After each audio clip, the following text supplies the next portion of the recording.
Ladies and gentlemen, to be frank, I just want to tell you that since me myself came, let's say, came with Pak Mandala came from same background. Me myself came from Trade Consul. Pak Mandala came from Economic Council. So I can guarantee you that Pak Mandala has more detailed presentation than I had. So probably I just want to give you a short, brief presentation about how to trade with remarkable Indonesia. So at first, let us know what about Indonesia, Indonesia at a glance. Indonesia, across the equator, Indonesia is rich in resources with more than 54 kilometers of coastal line and more than 17,000 islands.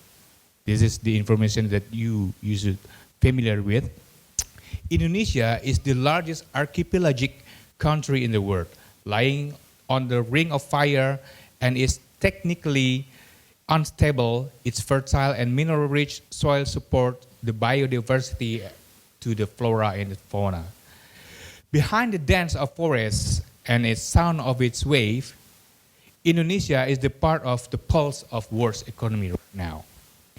Indonesia is ready to be a key player of the world economy, a country with more than 260 million, as you can see in the data, the fourth most populous country in the world.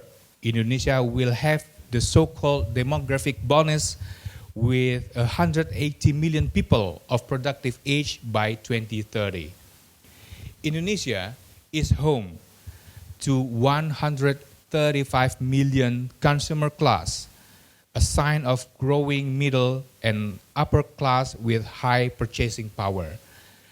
Predicted to be the fifth largest economy in the world, the diversity of our people and culture have shaped us to be a strong nation where each culture has contributed in nurturing ethos and character trait of the nations. So here are our main things, main with the quote. On natural resources, we almost have everything. On natural resources, we have petrol, tin, nickel, bauxite, coal, gold, silver, as well as the agricultural product.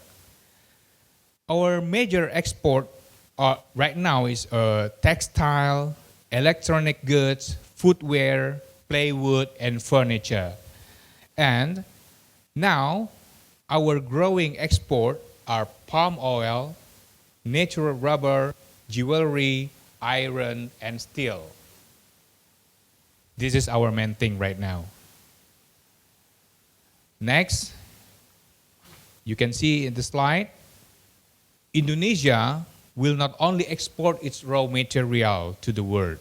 Now Indonesia stands ready to produce goods for global markets.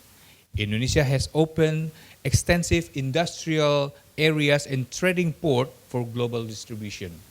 We always believe that trade benefiting for both sides of transaction. As Pak Mandala said earlier, and here you go again, there are our main export product and its value.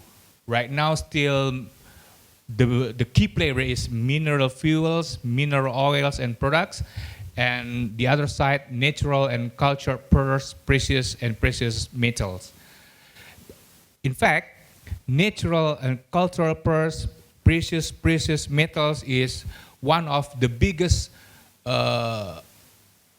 main export from Indonesia to Hong Kong, according to our data.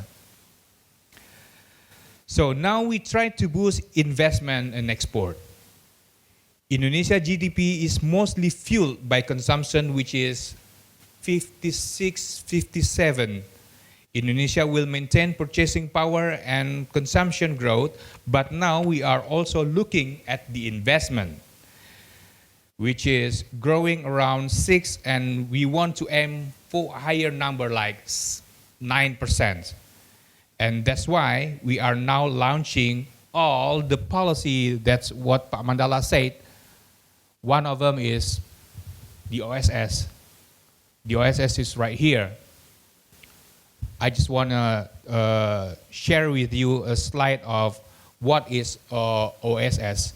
The OSS, or Online Single Submission Licensing System, should make business registration in Indonesia more easier, as several key permits, the location permits, environmental permit, and building permits can be obtained within 1 hour right now, Pak Mandala, not 3 hours, 1 hour of submitting all required data. After these permits are completed, then the business permit as well as the operational or commercial permit will be activated. This allows investors to immediately start preparations to run their business in Indonesia while awaiting formal document. The integrated OSS licensing system is supported by systems from various Indonesia ministries and other government agencies that have the authority to issue licenses, including the Indonesian National Single Window System, the General Law Administration System, etc., including my institution also, Ministry of Trade. This is the OSS. As you can see, the flow, how to deal with the OSS itself. Indonesia economy is relying on trade and openness, including the investment coming from abroad, to actually create prosperity and growth. Indonesia has embarked on the revamping of its infrastructure to welcome foreign investment.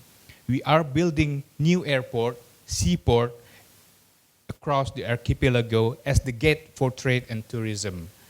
More road and motorways are being developed to increase connectivity. Now we have 245 national strategic infrastructure projects. We realize infrastructure is prerequisite for development to sustain growth.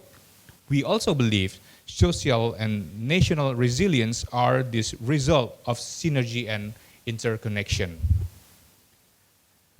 So, why are we have to do such thing?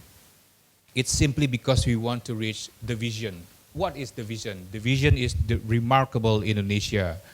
Our income per capita is more than 15,000 US in 2020. 300 inhabitants in 2025, of which 50% of them are under the age of 30. And 130 million people, a class of consumption in 2030. 113 labor professionals who contributed to the Indonesia economic in 2030. 1.8 trillion in market opportunities for consumption services, agricultural, fisheries, and education, and ranked as number 4 as the world's largest economy in 2050. And finally, thank you. That will be all, folks.